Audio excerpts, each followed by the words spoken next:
Welcome, everyone. Thank you for joining Copperbridge Foundation for our fourth online presentation, 10 by 10, celebrating our 10-year anniversary. And our online event is Salamone. I am proud to announce our collaborators for our 10 by 10 series.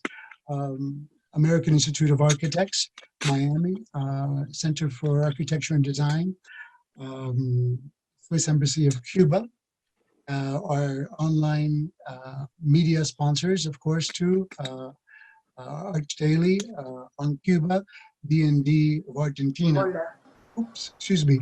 I'd like to also mention ICADS, the International Coalition of Art Deco Societies, for also being part of this wonderful event. Back in November of last year, Copperbridge Foundation was asked by ICADS to organize the World Congress, and we were very fortunate to be able to travel to Argentina and work with some really wonderful people. I'd like to just take this quick moment to mention a few people prior to introducing you to a very special person. But I would like to thank Fabio Grementieri, Ana Ramos from Centro Cultural Salamone, and Andrés Arzola.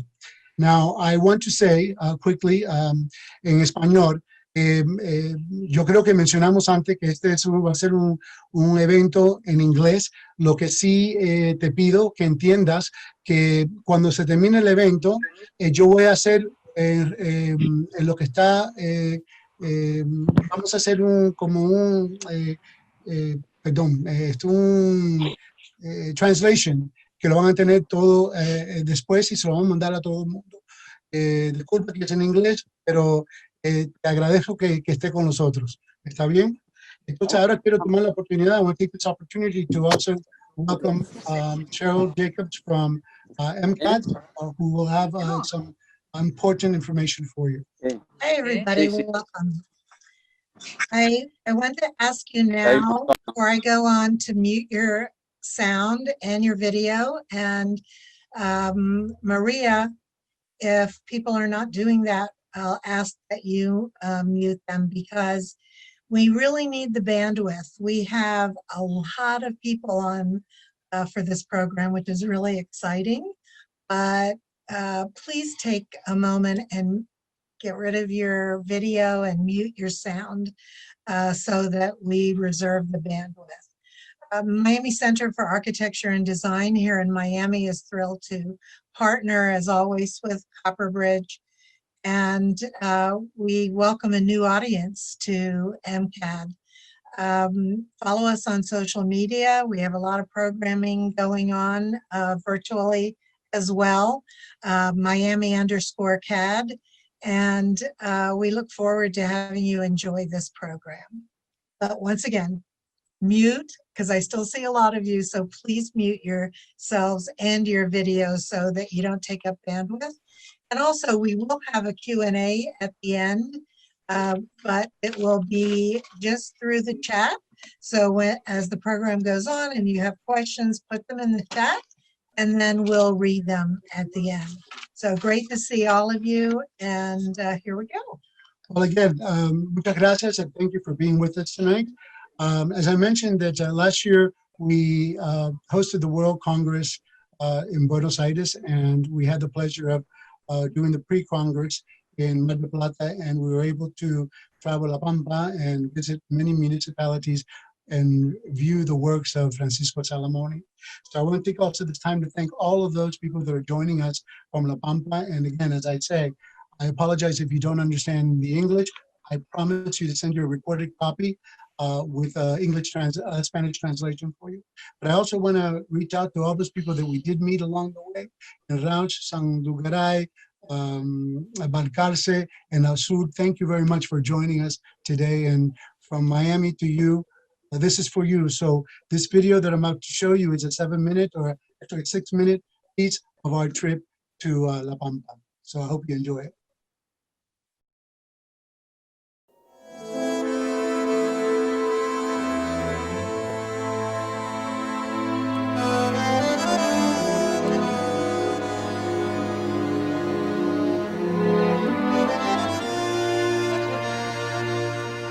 Este congreso es un congreso de muchísimo prestigio internacional, que hayan dado la oportunidad de poderles contar sobre la arquitectura de Salamone, que para nosotros, además de ser patrimonio nacional, es la puerta de conocer la provincia de Buenos Aires, la Pampa ignorada.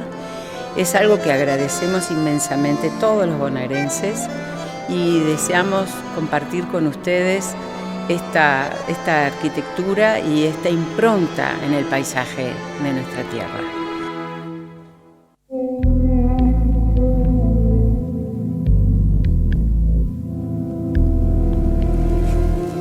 This is my first time in Argentina, and it's such a strong culture, very unique and distinct from the rest of South America.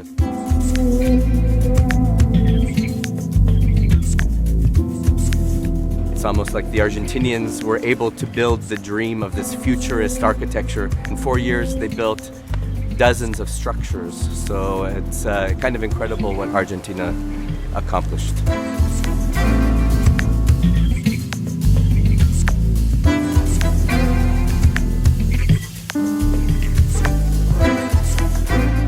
Salamone, entre 1936 y 1940, diseña más de 60 edificios en 25 localidades como las nuestras. Un estilo con líneas puras, o en este caso, como es el de este edificio, con una figura muy clara que es la cuchilla, que representa el símbolo de la función de este espacio. Para esta región es la primera vez que se hace una visita de este índole con turismo internacional.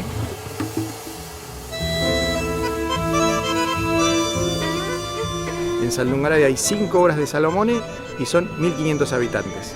Así que eso creemos que es muy importante, y en aquellos 6 años cuando Salamone vio esta región volándola, realmente dijo que iba a ser grande esta localidad, y gracias a lo que podemos desarrollar sobre lo que es el turismo histórico, hoy en día nosotros tenemos los frutos de ese gran trabajo.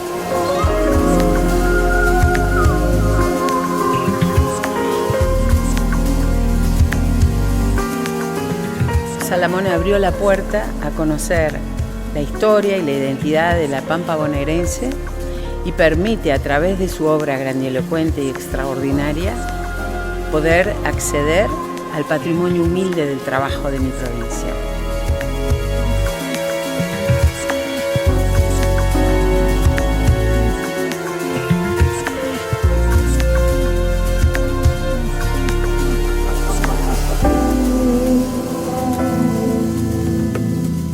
Trabajamos por la identidad, trabajamos por darnos cuenta que esta herencia es valiosa y que nos da futuro, y que no podemos solo seguir del presente hacia adelante, que tenemos que venir con toda la historia, porque la comunidad se construyó allá al principio, porque hemos descubierto que el patrimonio nos vincula, saca lo mejor de nosotros, nos une, nos hace compartir estos tiempos, nos posibilita encontrarnos y nos posibilita esto del humanismo, que es lo que se viene.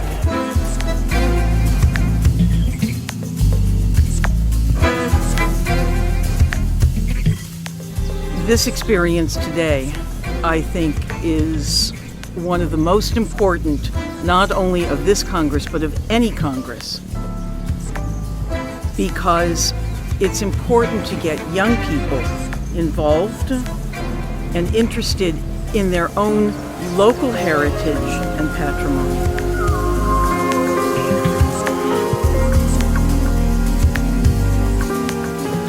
Now people will realize there is more in Argentina to see, and they will understand and appreciate the heritage.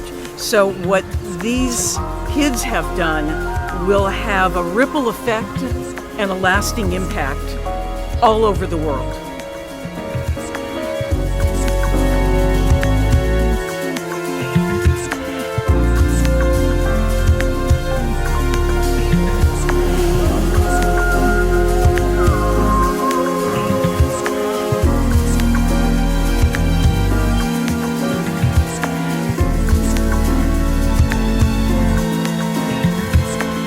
That presentation of Salamone, Copperbridge Foundation produced, and took such wonderful time bringing all those images back together, and to relive it tonight, again, took me back to such a wonderful time, not only a year ago. And boy, have things have changed. So again, what a great opportunity to be able to travel and meet such wonderful people. And I hope that we could do that soon again. With that said, I'm very proud of the panelists that we have brought together for this evening. Fabio Grementieri, Christian Larsen, Robin Grove, Carolina Quiroga, and Mariana Quiroga. But with that said, I'd like to firstly introduce to you tonight our first speaker, Fabio Grementieri, Argentine architect, member of the National Commission of Monuments of Argentina, and professor at University Torcuato de Tella, and he's with us tonight, and I'm sure you're going to enjoy his presentation. Fabio, please. Hello, how are you? Are you all? I hope my connection will survive. It's not going very well, unfortunately. It's a pleasure for me to be here in this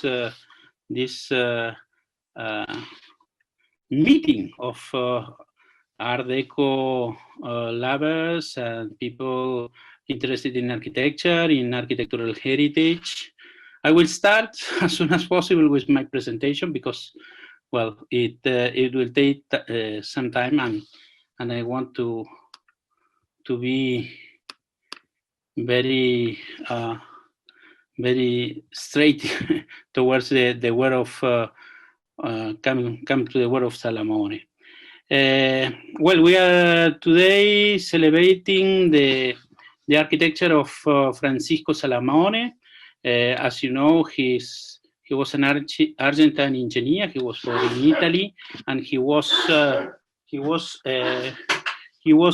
really a very important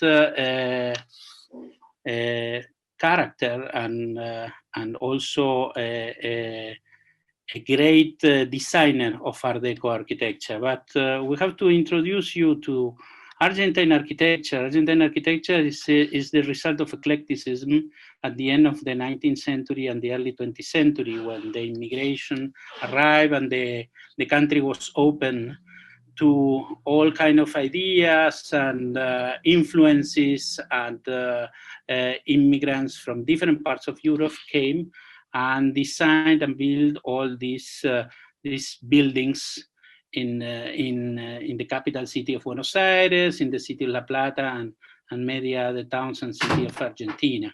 Then in 1900, we have a sort of avant-garde with the construction of the first silos in reinforced concrete, as we see here, unfortunately demolished in the late 1990s. And then the Art Nouveau. The Art Nouveau at the beginning of the 20th century, that was a peculiar Art Nouveau because it used reinforced concrete for the structures. You see here the Galleria Güemes of 1915. And the Art Nouveau show an array of influences from different parts of Europe, as you see here, from the Secession to Liberty style from Italy, using not only metal structure, but also reinforced concrete structures. Reinforced concrete was very important in the build culture of Argentina since the very early 20th century. And you see the three structures in Buenos Aires, one from 1910s, 1920s, and 1930s, were the highest structures in reinforced concrete in the world at that time, in those decades. We had also very important big building spaces in Art Deco style, like these two, that's the bank and the market, then the soccer stadiums that were designed in the 1930s. And of course, the movie theaters that made Buenos Aires one of the capitals of entertainment of the world at that time in the 1930s and 1940s. But let's come to Francisco Salamone. Salamone was born in Italy. He came when he was a child to Argentina with his parents. He graduated as engineer and architect in the province of Cordoba, the University of Cordoba. And he built his most important work in only 4 years, from 1936 to 1940. during the governorate of Dr. Manuel Fresco. The province of Buenos Aires is like a state.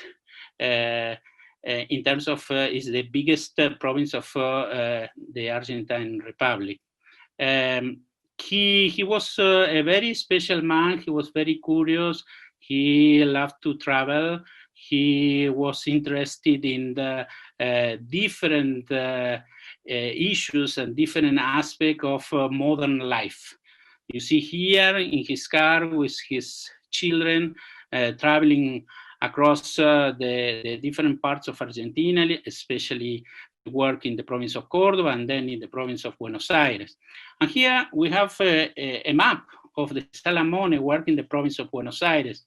And you see the list of all these buildings and sites he designed and he built in only 4 years. It's an extraordinary achievement and an extraordinary tour de force in terms of the design and the construction of so many buildings in different places. Take into consideration that the province of Buenos Aires is approximately 700 kilometers from north to south, or more, 800 kilometers. And you see the impact of his works in these towns. These towns were settlements that started to be planned and inhabited in the second half of the 19th century, in the very late 19th century, populated with immigrants, interconnected by railroads at the end of the 19th century. Now in the early 30s, it began all the networks of roads that link also these cities. And we're seeing some of his buildings and the impact on the eclectic architecture and modest architecture of these different towns of the Pampas. The architecture of Salamone was inscribed in a context in the 1930s where the Argentine avant-garde exploded with painters, people in the field of literature and writers. And it also flourished in the boom of and the consecration of concrete building culture. We hear some images that show us how important was in the 1930s the exploitations of the quarries of lime and the transformation into cement in the area of the hills of Olavarría, and how the reinforced concrete was managed and was built and handled by very able masons, as you see in the other picture. There was a concrete building culture that exploded at the time in the work of engineers and infrastructures. We hear water tanks, silos, buildings. And Salamone worked with building brigades. He had the command of all these works in a very short time. He hired, or the municipal governments hired, different contractors, usually from Italian origins, immigrants or families of immigrants that were Salamone designs. He was in charge of directing all these, and he goes from one place to the other with his car, or sometimes with an airplane, a small airplane. We are seeing here the different proposals and projects for squares, municipal buildings. You see his the fantasy and his imaginations in designing great pieces and the impact of these pieces in the townscape of these small towns. We are going through different projects in Coronel Pringles, the town hall and all the park and square around the municipal building, the La Prida town hall enhanced by this very interesting sort of fountain, and also covered with plants and other So I'm quickly showing you different pieces of Salamone work in the province of Buenos Aires. You see, he was concerned not only with the building, but also the infill of these buildings in the different surroundings, the organization of the urban scenery of these central parts of the towns. He was very involved in the design and the integration also of previous buildings and monuments, as some town halls, all town halls from the late 19th century, or churches, as you see in this case. And he was the king of these constructions. All of these structures that you see are reinforced concrete covered with cement stucco work, also the lighting fixtures or the fountains, the benches, all the urban furniture, let's say, is made of cast cement, cast cement and different pieces made of cement and stucco work inside the buildings and outside the buildings. Here we have projects, his designs for Pellegrini Town Hall, and all the landscaping. He worked with a famous and very important landscaping firm, Costantini, from Italian origin also, and they develop all these ensembles that enhance the different towns of the province of Buenos Aires, of the southeast part of the province of Buenos Aires. As an integral designer, he was involved in the interior design, the furniture. We're going to see this in Christian's presentation, lighting fixtures, his creativity and his fantasy impulse that you see in all these designs and the furniture, the ironwork and the different detailing of all these buildings. That he was concerned with the design of from the urban point of view up to the small detail, as the handrail or the different small piece inside the municipal halls. Here you see the urban furniture and equipment, the urban lighting. And here, one of the most interesting samples of his work are the slaughterhouses. Each of these small town halls in the outskirts of these towns, the small slaughterhouse, the municipal slaughterhouse, was designed according to hygiene principles and the modernization of all the different steps to achieve the production and the consideration of this the production of meat in the different municipal towns. Balcarce's slaughterhouse is one of the most interesting pieces that has been redeveloped and recycled recently and was transformed into a cultural center.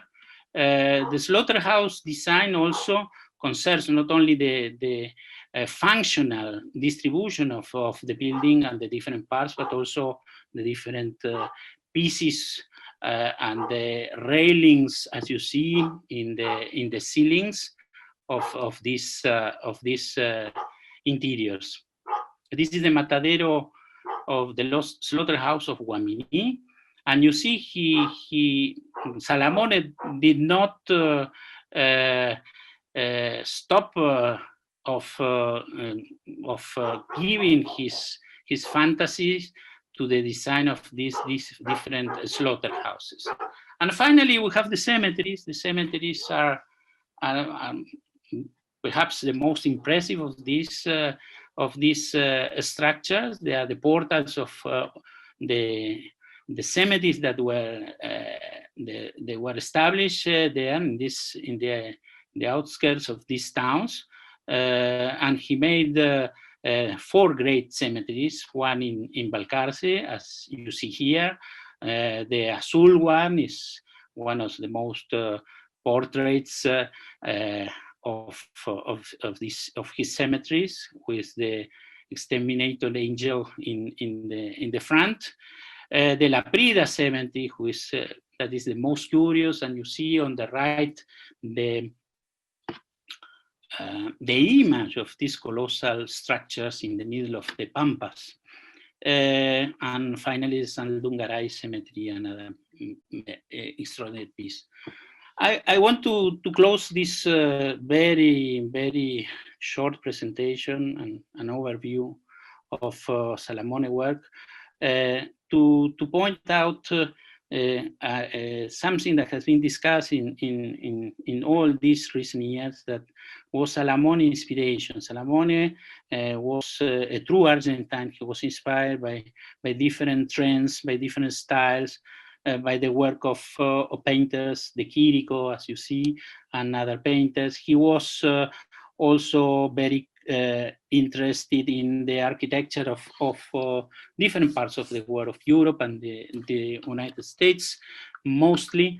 For instance, you see here his inspiration of some very important pieces, like the Potsdam Tower by Mendelssohn in this town building, or the references to different Art Deco structures of European countries, or references to different international exhibitions, started from that of Paris in 1925, the exhibition in Paris of 1931 of the colonies, of the French colonies, of 1937 international exhibition in Paris.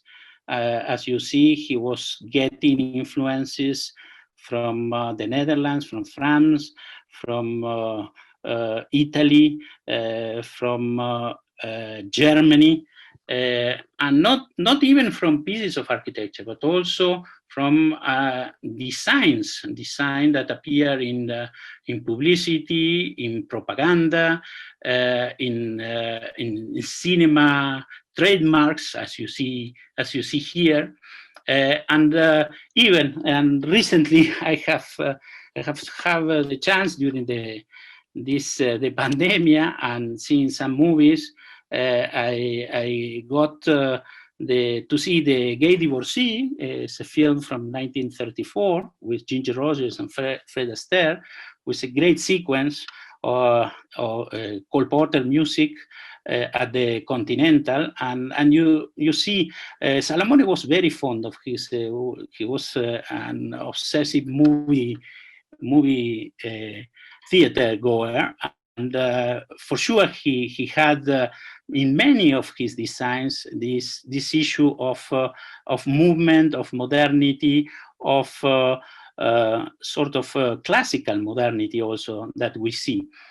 So we have a sort of translation from studios to urban scenes, and the urban scenographies seems choreographies in some cases.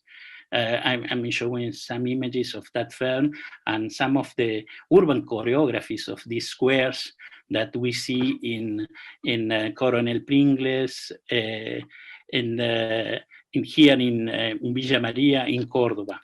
And to finish this presentation, what we want, and ICADS also desire, is to enhance the 20th century heritage. And the 20th century heritage related to Art Deco. We are seeing here that 20th century world heritage had included great pieces of the modern movement: the Bauhaus, Brasilia, the Schroeder House, or the work of Le Corbusier, and very recently the work of Frank Lloyd Wright. But only very few pieces from Art Deco, the Stockley Palace in Brussels, or very recently, and we had at the ICADS conference, a representative from India that showed the case of Bombay, the Art Deco quarter along the seaside, the sea coast in Bombay. But we have many other great pieces of Art Deco architecture and urbanism in Shanghai, the Corcovado in Rio, of course, the Empire State in New York that need to be appraised and enhanced and included into an international selection of World Heritage. So we make votes towards an inclusive modern heritage, an international selection that put together not only the great examples derived from that derivative from the Bauhaus, but also from the Art Deco. And here we have one of the famous Deco balls with the designers of the great Deco skyscrapers in New York. So this is my quick presentation on the architecture of Salamone and the issue of how to reappraise and enhance the Art Deco heritage. And I would like to ask Robin Grove, who is Vice President of ICADS, and that has been here in Argentina, and we have been following all the presentation, and we have discussed the issue of the international consecration and an international selection of Art Deco pieces and sites and monuments of different parts of the world to be presented at the World Heritage List. So, Robin, what are your thoughts? What can you tell us about this issue of presenting or putting the candidacy of different monumental sites of international deco to the World Heritage List? Thank you, Fabio. I'm not sure I'm going to be able to add a whole lot more than what you said, but what I'd like to do is go through and just try and point out why these buildings are so important to ICADS. I'll just go into my PowerPoint. Once again, Fabio, thank you for the introduction. Just a bit about ICADS. ICADS provides a focus for activities related to presentation of Art Deco heritage around the world and aims to build public awareness of and appreciation of all aspects of the style. An important event on the calendar is the World Congress on Art Deco, held biannually, most recently in Buenos Aires. Pre-Congress programs in Mar del Plata and post-Congress programs in Montevideo. ICADS now numbers over 20 societies drawn from countries around the world, including North America, South America, Australasia, Europe, Israel, Africa, China, and India. And in recent years, a number of societies have joined long-term members of ICADS, including those from Tel Aviv, London, Mumbai, and Brussels. So the coalition is growing numerically and in influence. And a major activity, both collectively and individually, is to contribute to preservation of important buildings from the era and to assist local organisations and governments with their efforts to identify, document and encourage visits to the buildings. Very important. It's also important to focus on the activity of prominent architects, either as groups or individually, such as Salamone or Hudek in Shanghai, another important architect. And having a region declared as a World Heritage Site by UNESCO is the aim, but it's a difficult, time-consuming and expensive process, requiring considerable resources and commitments, and with a number of demanding criteria that have to be met. It should be noted that sites from the 20th century are probably vastly underrepresented on the World Heritage List, but it can be done. Prominent examples are Mumbai and Tel Aviv, and we heard presentations at the BA Congress about both these cities and their successful nominations. And here we see Tel Aviv, now known as the White City. It was added to the UNESCO list in 2004. And Mumbai, the beautiful city of Mumbai. And when they combined, their bid combined Victorian and Gothic the Victorian Gothic and Art Deco ensembles, and that was one of India's latest additions. It's a collection of 94 beautiful buildings from the 19th and early 20th centuries, a legacy of the British colonial period, but some wonderful Art Deco buildings included in their nomination. So back to Argentina, and here we see a map of where we left Buenos Aires and went down to Mar del Plata, and from there we spread out.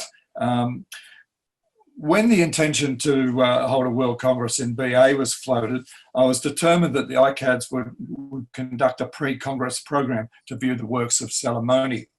The start point would be the coastal town of Mar del Plata. We had a lot of ground to cover. We did it by bus. Wasn't helped when the toilet on the bus broke, but we managed to get through and survive. I'd first become interested in the work of Salamone through research into architecture of totalitarian states, particularly Italy, with an emphasis on how architecture was used to further the ideals in the programs of the states. The Salamone's influences came from many parts of the world, so it makes sense that his work is shared across our international societies. So it was a great thrill to be able to see and visit many of his works and see the preservation works that are underway. It was also exciting to share them with ICADS members who previously had little exposure to Salamone, but quickly became enamored with the monumental drama of his designs. It was also gratifying to find out that there was a body of work on Salamone already existing that we could tap into. But much remains to be done to further this research and spread the message beyond the world, beyond the borders of Argentina. There's also, excuse me, much still to be discovered about his life, his work, and his achievements. Fortunately, the expansion of social media provides a great opportunity to spread details of his works to a worldwide audience, almost instantaneous, and to gather support for preservation of important works. So why does ICADS regard the preservation of buildings by Salamone to be important? Well, they provide a connection to the past through historic preservation.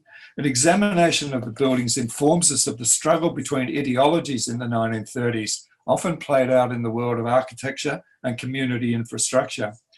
It also represents an important time in the volatile Argentine history in the second half of the 1930s. And it demonstrates that Argentina was advanced in accepting the latest styling. One of the main things that it demonstrates was the value of recycling and adaptive reuse of buildings. And it contributes to environmental responsibility by preserving existing buildings compared to the waste of resources, energy, and time and new construction. Example of the adaptive reuse is the abandoned slaughterhouse in Coronel Pringley.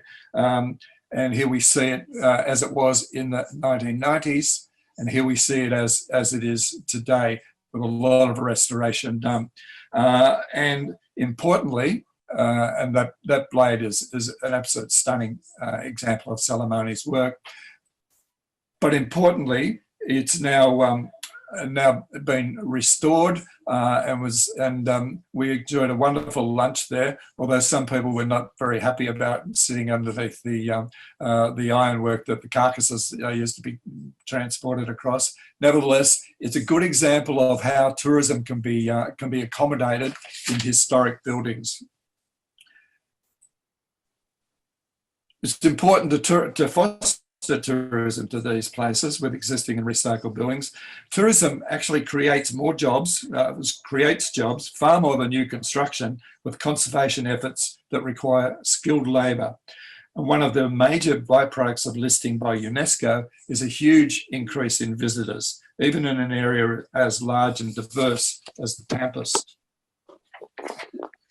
So here we see some of the monumental works of Salamone, which include cemetery portals, Belcate, Azul, certainly my favourite place on the whole trip, Saudongri, and La Prida, which unfortunately we only saw at night, but the use of lighting makes it a very, very dramatic night view. And The other thing that ICADS is interested in is celebrating the work of native Argentinian architects and engineers and landscapers, and the monumental architectural inheritance that they left behind on the Pampas. And the major examples are town halls, which soon became the most important buildings in the towns. And here we see Coronel Pringle and we see a couple of light fittings, and what we're also celebrating here is the new uses of materials such as reinforced concrete, native woods, glass and plastic, as well as the relationship between architect and material supplier. And I'm sure Christian will talk more about these light fittings.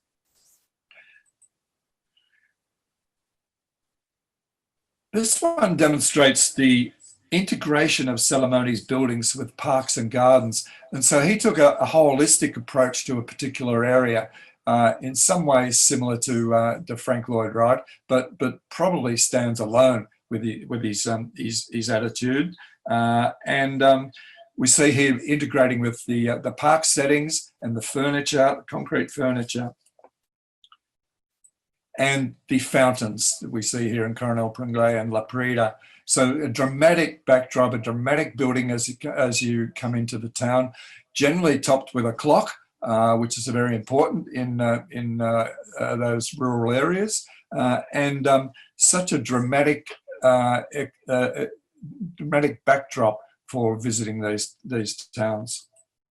One of the things that we were gratified to see, that preservation is important to residents of these towns. We were impressed by the attitude to the memory of Salamone by students, teachers, local officials, and regional tourism authorities.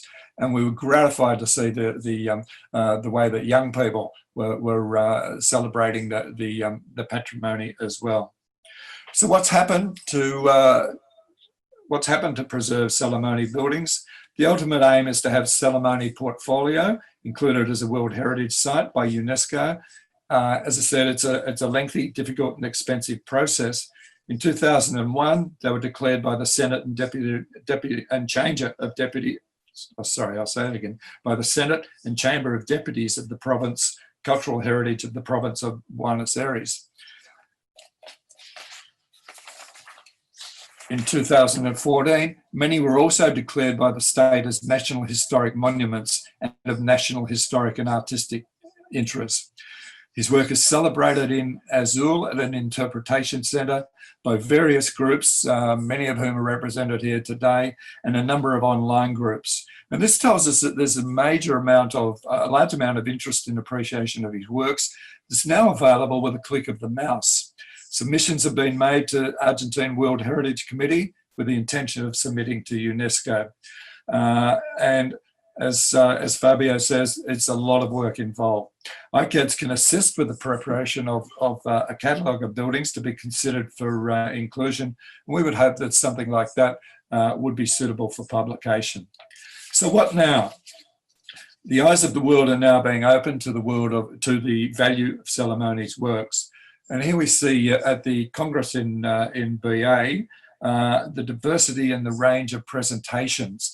And it's good to see that South America is becoming so prominent with its emphasis on patrimony.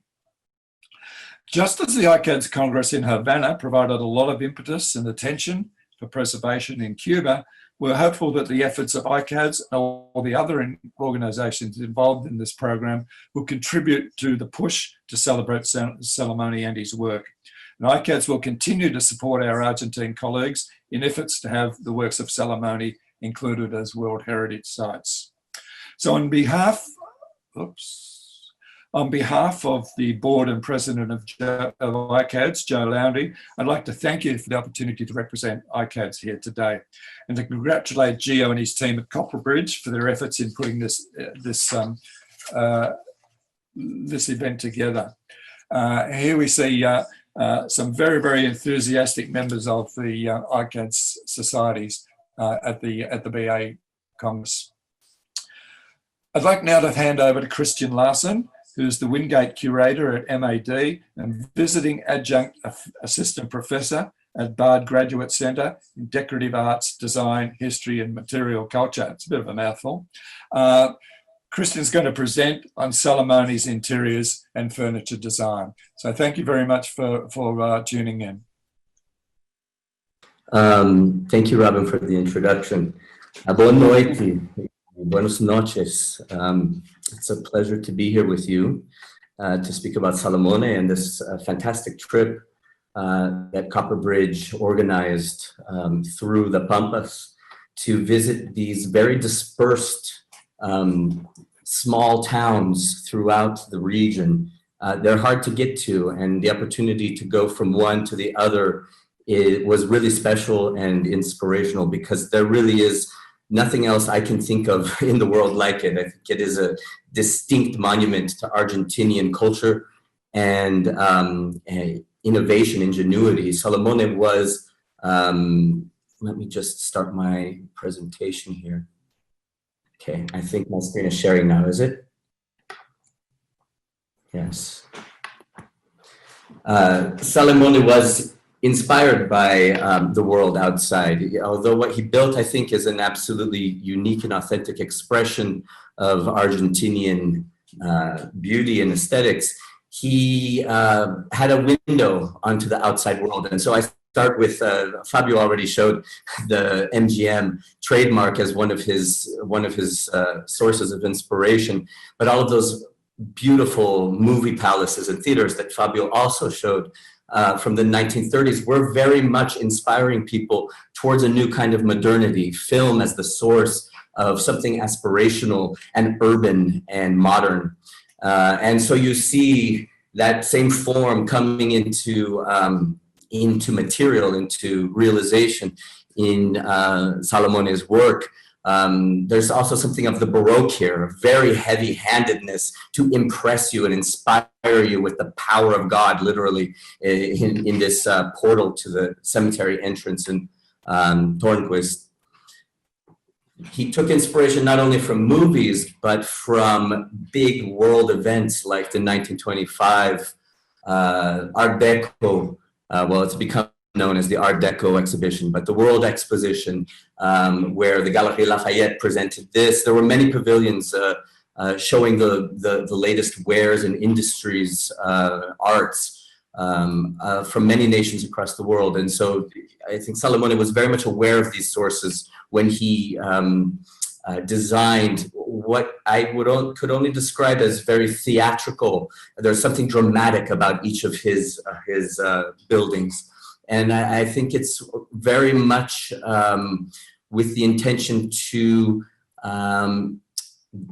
position these beacons of urbanism in these small towns. I think there was a fear of urban, everybody from the countryside aggregating in urban centers like Buenos Aires by depositing these very modern urban sort of monuments in the Pampas, these vertical literal lighthouses in the middle of these very flat plains. He was offering the people a little piece of cutting edge modernity that was happening in the rest of the world. And you can see here sort of his approach, we can put it into context with some contemporaries. You know, the Art Deco in France that you see on the left with a sconce from Lalique and Edgar Brandt is so stylized and floral and I would say even overworked. On the far right, you see Bauhaus principles, right? Stripping things down to pure volume and geometry, industrial materials, or with the hope of producing industrially. And Salamone sits somewhere in the middle. I think he's embracing both worlds. There's something ornamental going on here, but there's also this pragmatic functionalism that he's also in awe with. But he renders that rational, functional ethos into a decorative form. And I think that's where he's offering a uniquely Argentinian style. He's very much an architect of the type of Frank Lloyd Wright. He believes in the Gesamtkunstwerk. He wants everything in his building, from the exterior, the building itself, and what's inside of it to harmonize. So you'll often find pieces of furniture that are echoing the very form of the building that they occupy. You'll find that he's working with materials that are completely modern, chromed metals, industrially produced, plate glass. One of the things that I was really fascinated by was the painted underlayer, backside of the glass. This is something that you find in a lot of French deco, especially jewelry and finishes inside of interiors. Ooh, where did that little red squiggle come from? Anyway, I'm not sure if it's just from time and patination of the material degrading, or whether it was on purpose, but there's almost a marbleization that you can see in this wavy, it would be nice to get a conservator to look at these so we could understand better what his intention was. Maybe somebody already knows, but I don't. You can see that these forms, he'll use it as a leitmotif throughout the whole building. So if he starts with a circular motif on the lamp, you might see it echoed in this beautiful window in Laprida. It's also echoed on the back of a chair or on the side of a club chair. So it creates a unity and a harmony to the overall building, and a sense of, you find that these things also, this is Laprida that I'm showing you, but you'll find that these same geometric forms are continuous throughout the buildings in the Pampas, and they give his overall oeuvre cohesiveness. This is one of the representatives' desks from inside the assembly hall, and here you can see how they work together. Over time, of course, I think some of the finishes inside of these interiors have changed and the space has needed to be functional, but it's amazing how the furniture persists and it's still being used, and it's in quite good shape. Some of it's a little bit worse for the wear, as this phenomenal piece. For me, this was the masterpiece in terms of furniture of the trip. Really impressive desk secretaire that was at the entrance to the town hall in Laprida. You can see that he's veneered the surface of this globe-like structure with the two drawers that you could pull out. But it's in bad shape. It's been caked around at the base, and it needs some work. One can only guess. I don't know what his source of inspiration would be here, but I would guess something like this is very much in tune with the Paris Fair and Trilon from the New York World's Fair. This man even anticipated. These lamps fascinated me. They're ultra contemporary in my view. There's almost nothing fresher than the design of these lamps and the way that they reflect light in the space. They immediately made me think of what surely was one of his sources of inspiration, the film Metropolis, where you see the man-machine woman, or the woman who would inspire the man-machine, in this kind of horizontal ring-like configuration, drawing her mind into the robot behind this sort of mad scientist Frankenstein. And there's another picture of the robot machine woman coming to life. This sort of futuristic vision of the possibility of the future was optimistic, it was mechanical, it was advanced, and I think he wanted to bring some of that perfume to the air of his designs. And you'll see not just circular motifs, but some of the buildings, like this one, I think in Rausch, was completely based on rectangles and squares, from the tower itself to the chandelier at the entrance to the building. Even the hand railings and detailing on the door handles are all in a kind of gridded configuration. You even see it in the grand staircase with the windows at the top. It's a rectangular configuration rather than the circular one that I showed you in Laprida. So he's very cognizant of how to harmonize aesthetically all of his spaces, including, this is just a little ceiling light, but he's very conscious of how to keep his forms echoing throughout the space. This one blew me away, though. I thought that this was such a beautiful example of his genius for the intersection of various geometric volumes, triangle, square, prism, cone, circle, all coming together in this very harmonious, beautiful way that was absolutely of his time. Other Deco, if we want to call it Deco, I hesitate to call him Deco exactly. I think it's one of his influences, but he's drawing as much from Italian fascism and Mussolini's regime of architecture as he is from others, from Hollywood in the United States or New York skyscrapers. All of these were feeding his vision. Here you can see that lamp within the context of the representation hall. But you see the same type of intersecting forms in A Ring by Jean Dupré from Paris in the mid-1920s. Or in Brazil with Warszawszyk, who was one of the modernists to build the first modernist house here in São Paulo, where I am right now. And this is absolutely avant-garde for the time it was made. And there's this interest in intersecting pure geometries. There you see it in the context of the interior. And this, I thought this was genius, a cigarette ashtray that he built into the corner of the sofa with the square and the cone coming together to form that little deposit so you have somewhere to put your ashes. And you see it repeated again in chandeliers. And I'll end with this image of the cemetery gate.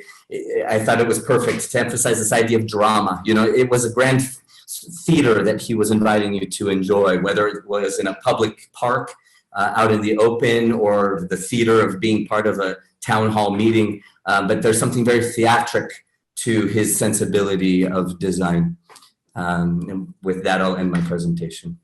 Thank you, Christian. It was very interesting, and this issue of pointing out that Salamone, and from this very southern part of the Americas, as many other designers and people of different aspects of culture have been looking through different influences and models and references at the same time, in the 1930s, it was the emergence of Jorge Luis Borges, who was taking inspiration and references from literature from different European countries. So it's a distinctive aspect of Argentine culture, especially starting in the late 19th century and into the mid 20th century. Now we're going to talk or hear some considerations of Carolina Quiroga and Mariana Quiroga. Both of them are architects, are very much involved in historic preservation and history of architecture. And Carolina Quiroga is the president of the Argentine section of Docomomo. Mariana Quiroga is also a member of Docomomo. And Mariana has been working in the Salamone network as part of a small team trying to put together the different work and working together with all the municipal governments of these cities of the province of Buenos Aires. So, Carolina, your turn. So, thank you. I really like to be here, and I think I like to talk about the role of Salamone in the world. And how can we think of a sustainable future for a heritage as valuable as Francisco Salamone's work? I believe that one of the central themes is the documentation, the registration, and dissemination of his work as a basis for transmitting his legacy to future generations. Salamone was included in the International Register of Docomomo in 2008. And Docomomo International is a non-profit organization dedicated to documentation and conservation of buildings, sites, and neighborhoods of the modern movement.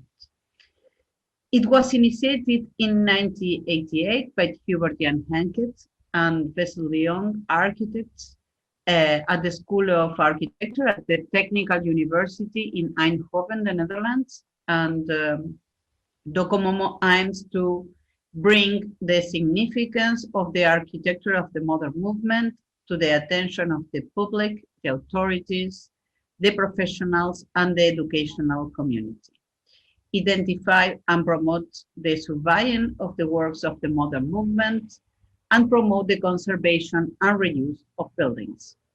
DocoMomo has an international specialist committee on register, and the DocoMomo register was created to engage national and regional chapters in the documentation of modern buildings. And its mission is the development of an inventory of modern heritage. And every year, chapters submit a new series of pitches. Well, this is the introduction about what. And I think that the register of Salomone's work in the DocoMomo International Inventory is an interesting to understand how the concept of modern architecture was changing and expanding. The first DocoMomo register was in 1998 with a selection of the most relevant works from each country. At this time, the choice of the cases was focused on rationalist architecture and international style architecture. So white, poor, clear, concrete, and glass. And since 2003, this annual selection has been related to specific themes, recreation, post-war housing. But in 2008, the theme was otherness. And this register was connected with the international conference in Ankara, Turkey. And the idea of other modernism starts to be very strong in DocoMomo. And what is this other modernism? So the modern heritage that was marginalized or suppressed by a canonical vision of modernity.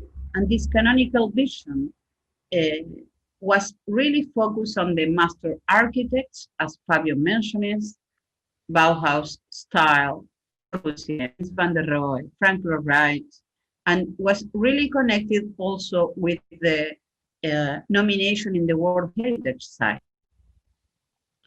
And also this canonical vision was focused in icon buildings, from the early stages of modernity, and modern architecture strongly associated with the European context and vision. The registration of the work was very special also because the feature was not about a building, was about Salomone's work, and was made by Alfredo Conti, and he included several works, town halls, cemeteries, public space in all these cities, And I think one point is this register is a paradigm shift in terms of heritage, since we are not talking about an individual building, but also a group of buildings and an architecture that provides identity by linking multiple scales: territory, landscape, city, public space. So this is for now really usual, but at that moment was very different. And another point of change is the question of aesthetic and the architectural expression of modernity. Salamone develops a unique architectural language that combines reference from Art Deco and this really expands the idea of modernity as pure, white, clear architecture. And why it's so important to continue researching and disseminating Salomone's work for this international recognition? On the one hand, the documentary study allows us to discover more aspects to the theory and practice about these architects. And on the other hand, documenting, redocumenting, and disseminating the architecture of Salamone makes it possible to value and implement action for its care and protection. And Mariana will develop more about these aspects. And this involves both government, academic, and professional institutions and the community at large. Likewise, documentation is the indispensable conceptual and technical support to carry out appropriate conservation strategies in the buildings of Salamone: urban renewal, adaptive reuse, technical adaptation. And I think this inclusion in the Docomomo register, it's a really example of an unorthodox modernity. And I think its value lies precisely in the idea of what is valuable about Salamone, no? This idea to not orthodox. And I like to talk about the expanded modernity, about the modernity that cannot fit into a single definition, and about my favorite, a creative modernity. And I think in all these concepts, we can put together, no, about what we need in the future. We need some inclusive modernity, as Fabio really shows in the final pictures, no, showing the Bauhaus and the Deco. So this is why I think it is work.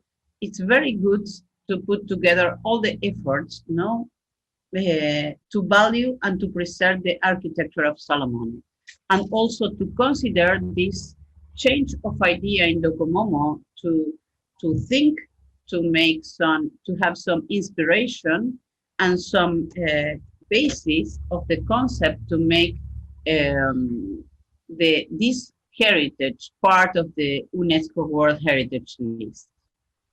Thank you. And now I think my short presentation is connected with the previous and also with the Mariana. Mariana, hello.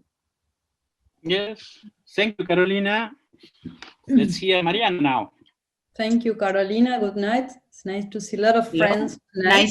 Nice to see you. Nice to meet you. Okay. I'm going to share my PowerPoint. Heritage and change. During the first half of the 20th century, Salamone's work surprised the inhabitants of the Buenos Aires Pampas for being imposing, creative, provocative, futuristic.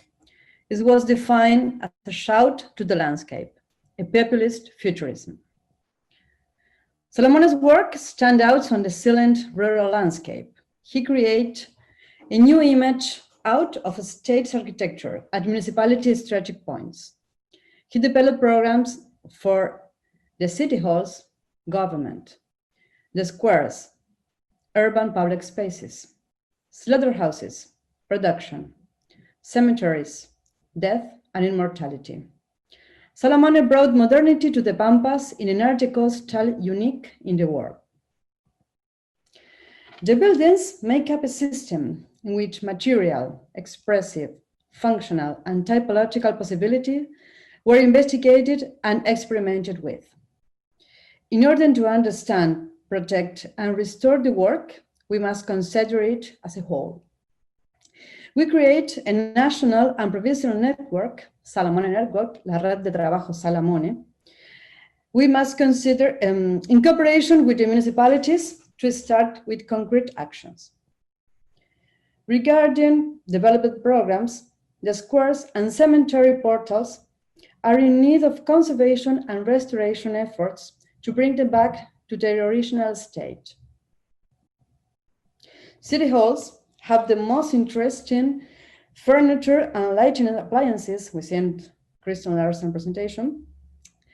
These require restoration and upgrade to comply to current living and technological standards.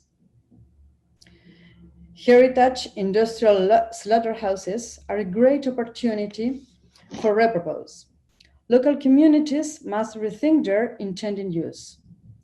These are versatile buildings with great special value, fit for new use cases.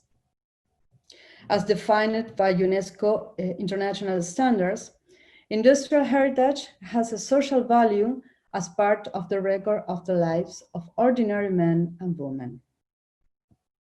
It's important to highlight that these buildings are placed within their historical surroundings, which will be taken into account as part of the conservation efforts.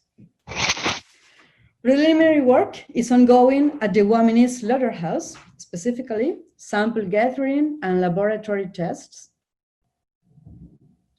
SETI-UP and Salamone Network scanned existing blueprints, as well as registration and documentation that was exhibited at this year's Salamone's Congress in Valcarce, thanks to Ana Ramos, of course.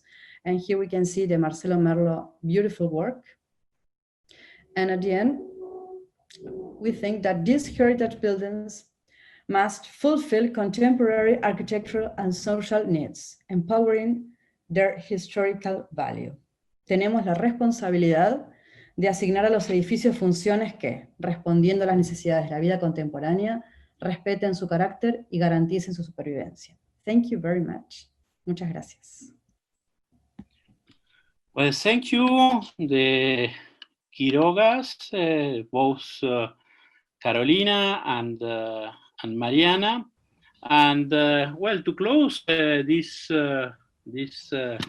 sort of presentation and dialogue on the Salamone work, I think it would be interesting to share with our audience part of the ideas and we have presented, and to think a little bit more about the challenges that the preservation of this ensemble of monuments and sites that cover different scales. No, it's a really challenge because we have from the urban and territorial scale, we have seen, for instance, the impact of these great cemetery portals on the landscape with the cows and the agriculture areas around the towns, the squares and the buildings and the landscaping. That was also a very important part of the whole projects of Salamone. Coming into the architecture, the functional aspects that we have seen in the slaughterhouses, that some of them still preserve part of the equipment and all and some of the fittings and infrastructure that was used for this building to be in function. And coming inside the municipal palaces, the buildings, the different decorative elements from the floors to the ironwork, or just coming into the lighting fixtures and the furniture. Really is a sort of universe, Salamone universe, that goes from the territory to the detail, no? And this is really a challenge for all the different actors that are involved in a program, in a project to preserve and enhance and you know, to give better uses for these buildings, and also as is a set of buildings and heritage that is dispersed in different towns. There is also the challenge how to show them and how to organize different itineraries. One of them was successfully arranged by Gio and Copperbridge and ICADS during these visits of last November. So, have you worked, or do you have any other cases you have in mind that could be a sort of reference for this challenge? Robin, for instance, at ICADS, have you worked with the consecration of or the preservation of sets of buildings like this?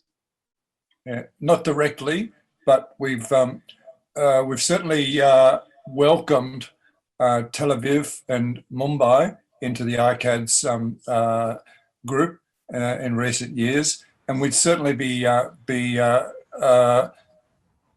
interested in working with anybody else that was doing some sort of nomination. But to me, this is the biggest one going around the world at the moment. And so any resources that we have, I think, personally, I'd like to have them put into a work on Salamone. But we're receptive to other inquiries. I mean, one of the interesting things these days is how much information is out there about places that we didn't know a lot about. And we look at some of the places in Africa, for example, that are full of Deco buildings and modernist buildings that no one really knew about. Eastern Europe is another area where information is coming through now. So so the possibilities are endless, if you like. But to me, Salamone's work has priority. I remember, and Mariana and also Carolina, maybe Christian Larsen, in the World Heritage List in the recent year, there has been an inclusion of the Camino del Inca, the Inca Way, that is also like the Salamone. It's an archipelago of different sites in 6 different countries, and in Argentina in 7 different provinces. It was a very hard work to put together preservation criteria, to organize, preservation management plan for all these sites all together. It's a work that needs to be coordinated, where each district has a very important role by themselves to take care of the pieces that they have in their towns and their areas, but also the exchange between the different governments, the different communities, to agree on similar criteria to protect, to preserve, to enhance this heritage. No, what do you think, Christian, about since you are a specialist on this more let's say in a way fragile work of Salamone, the interior design, the interior, the furniture? How would you say it would be a first step to go forward and preserve and let know better all this ensemble? Thank you. The first step, I think, has already happened, and it's an important first step, that the locals themselves who use the buildings and use the furniture appreciate it. We know from examples of Chandigarh in India, for example, the furniture and the design of those buildings of Le Corbusier and Pierre Jeanneret did not work for the locals. And with time, even the construction of those pieces of furniture was not as robust as it could have been, and they were thrown out into the open where the elements had destroyed them. They've been lovingly restored by Paris galleries, where they've been turned around and turned into commodities in the art world that fetch tens of thousands of dollars, if not $100,000.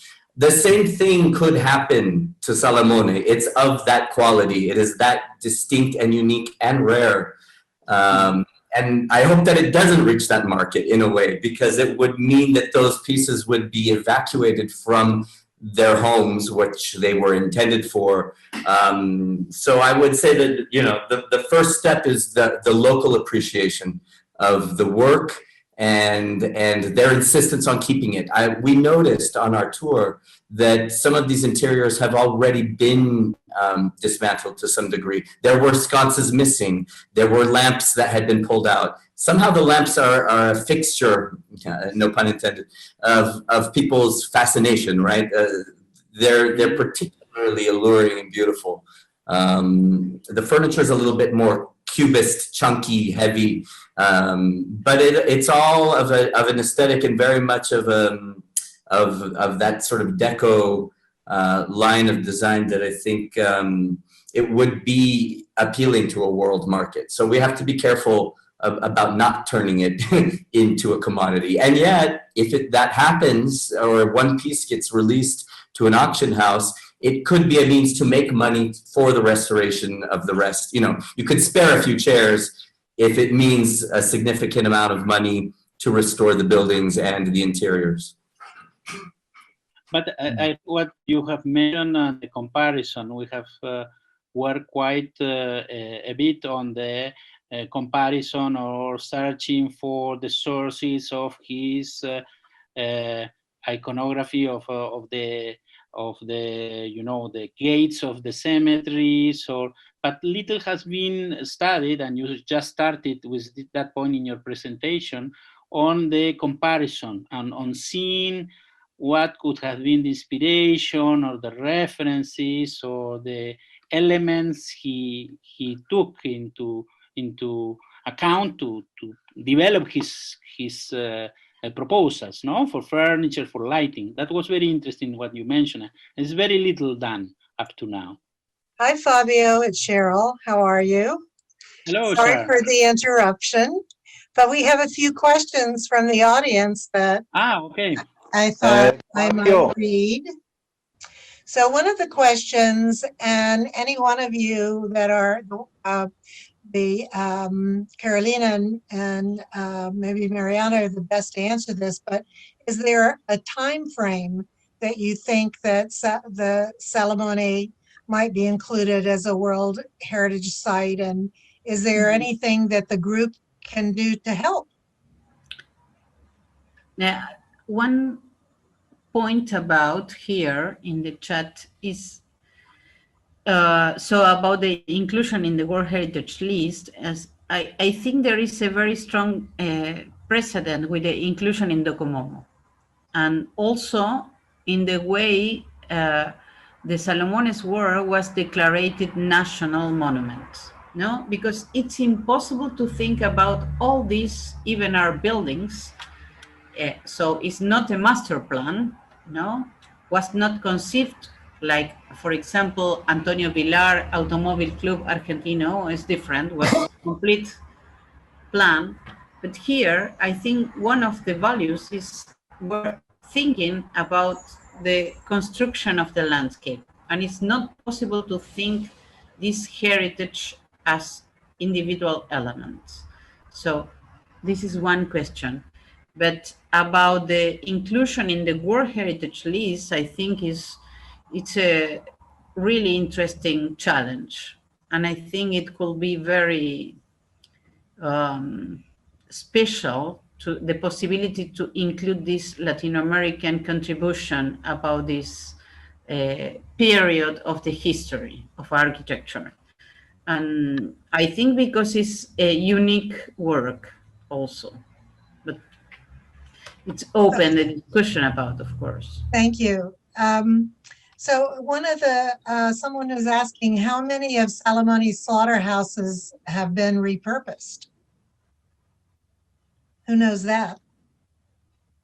Well, the Salamone one, the best renovation and restoration of one of Salamone's slaughterhouse is that of Balcarce, that was transformed into the cultural center that we visited, and we enjoy a great asado there, and it has been open as a cultural center for the community there, who is coming to the place and participating of different activities. Balcarce, the group of the Centro Cultural Salamone in Balcarce, is led by Anna, is very active. Anna is also working on this network, and it's a very important piece of this network, always pushing and putting everything together.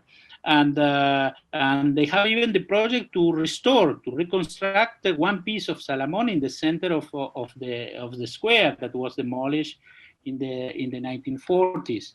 So this is a good case. In some other cities, as Pringles, the slaughterhouse is very well preserved, even the equipment and the different elements, and we also visited that. So it is different. The different slaughterhouses and different conservation steps. One of the things that you said, Fabio, which is true again, is what can we do? In this case, you just mentioned in Balcarce how, because I think it was Ana Ramos mentioned, because of our visit to Salamone, to Balcarce to visit the works of Salamone, they actually gave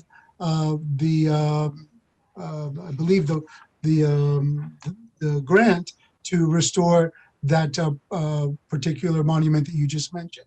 So again, it's all about promoting in any way possible, as Christian said, documenting us visiting ICADS, going to visit the Pampas, this particular panel discussion with so many organizations. I just want to say that for us, this is the largest attended panel discussion to date. We had over 200 people, so there's quite a bit of interest for the works of Francisco Salamone. Again, and to have such great panelists come together to discuss this, it's been quite amazing for us, and we're very happy to be part of this. And the time did go quite fast. It really did. So I want to squeeze in one last question. Someone was asking, how did all of that work get done in such a short time? But I think also the question was were the furniture and the lamps made in Argentina at the time? Do you know? Yes, they were made here in Argentina. In Argentina, there was from late 19th century and the beginning of the 20th century, there are French decoration firms that open their branches, as in the United States, Janssen, Carlian, Warren and Gillow, and some others. And they train people there, they train Argentines or immigrants, and then they work by themselves, or even Argentine firms, decoration firms, that work with important designers, like the Comte firm, that worked in those years in the 1930s, 40s, and 50s, and were in contact with famous designers. Yes, that was all made here in Argentina. Incredible. So we're really out of time. This discussion could go on and on. Fabio, I want to thank you so much. Thanks to Robin, to Christian. Hi, Christian. I didn't get to see you before. Thanks to Carolina and Mariana. And I wanted to say we got a note that Paola Salamone O'Connor is Salamone's niece, and she has been on with us, and she's tuning in from Treviso, Italy. So welcome to her. That was really wonderful. Thank you, Copperbridge. I have to say I was on this trip. It was pretty amazing. It was jaw-dropping. And I don't know, Gio, if you have any parting words. I just want to thank everyone. Don't hang up, because as soon as we stop yammering, we're going to play a great closing video for you from Copperbridge. I just want to say again, thank you to Fabio, to Christian, Mariana, Carolina, Robin, for coming together to promote this incredible Argentine heritage. Ana Ramos, and I said it earlier before, that we have such a wonderful family, extended family now in Argentina. The fact that I went last year to organize this event, we spent many months there, and had the pleasure of working with you, Fabio. But I met so many new friends, and then I brought 100 of my friends over to you, and we created now this. This is what happens when Copperbridge promotes a mission of dialogue through the arts. So thank you for the opportunity to extend this on to a further cause, which is hopefully bringing Salamone to the UNESCO World Heritage List. So again, this is the power of unity. So thank you very much for being part of it. Again, there's so many other people to thank, and I'll do that personally later. To all my Argentine friends. Excuse me, Gio, we have to send all the communities from the different municipalities that have contributed with their great little videos you have been sending. They were great. Not only when all the delegation of ICADS was there in the different towns, but also for this event, they have been contributing with this, sharing their heritage, and that was invaluable. That was one of the best parts of our gearing up for this promotion for Salamone, was working with Ana Ramos and all the municipalities and their videos that they sent in, and our staff actually worked quite diligently with them. Caterina Villaverde and Maria Bota worked to create these small, as you say, vignettes with them. But we got to know them, so it's like, welcome to La Pampa, and they're waiting for us to come back. I know, but we welcome them here to this panel that we did, because we have a lot here. I can see the names. They're all part of this panel discussion. So this is great to unite everyone. That's great. Thank you, everybody. Thank you to our speakers. Thank you all for tuning in. And don't go away. Coming up is a really brief video about Copperbridge. Thank you very much. All. Take care. Felicidades y gracias a todos. Thank you. Ciao. Thank you. Ciao, Paula. Nos votaron.